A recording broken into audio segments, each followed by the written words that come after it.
നമുക്കെല്ലാവർക്കും അറിയാവുന്ന ഒരു കാര്യമാണ് കേരള ബ്ലാസ്റ്റേഴ്സിൻ്റെ വൻമതിലായിട്ട് ഏതാണ്ട് 3 വർഷം കേരള ബ്ലാസ്റ്റേഴ്സ് എന്നൊരു ഡിഫൻഡറാണ് നമ്മുടെ ക്രൊയേഷ്യൻ താരമായ മാർക്കോ ലെസ്കോവിച്ച്. എന്തായാലും അടുത്ത സീസണിലേക്ക് മാർക്കോ ലെസ്കോവിച്ചിനെ കേരള ബ്ലാസ്റ്റേഴ്സ് നിലനിർത്തിയില്ല. അതിനുള്ള കാരണം എന്ന് പറയുന്നത് അതിൻ്റെ പെർഫോമൻസിലെ ഡിമ്മൊന്നുമല്ല, പരിക്കാണ്.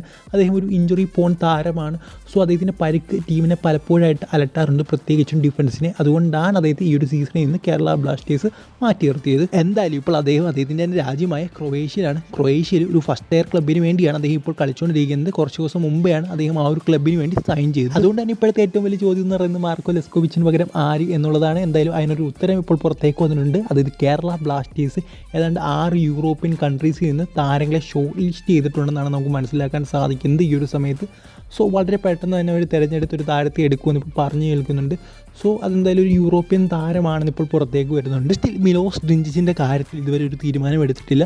സോ എന്തായാലും മാർക്കോ ലെസ്കോവിച്ചിന് പകരക്കാരനെ കണ്ടെത്താൻ തുടങ്ങിയിട്ടുണ്ട്. എന്തായാലും തായ്ലൻഡിൽ എല്ലാ താരങ്ങളും വരും, ഡ്യൂറൻ കപ്പ് പ്രീ സീസൺ പോലെയല്ല കാണുന്നതെന്ന് പറഞ്ഞിട്ട് ഇതുവരെ ഒരു പ്രോപ്പർ അനൗൺസ്മെൻറ്റ് പോലും കേരള ബ്ലാസ്റ്റേഴ്സ് നടത്തിയില്ല. എന്താണ് കേരള ബ്ലാസ്റ്റേഴ്സ് മനോഭാവം എന്ന് ഒരു പിടിയും കിട്ടുന്നില്ല. കാരണം ജൂലൈ 26-നാണ് നമ്മുടെ ഡ്യൂറൻ കപ്പ് നടക്കാൻ പോകുന്നത്.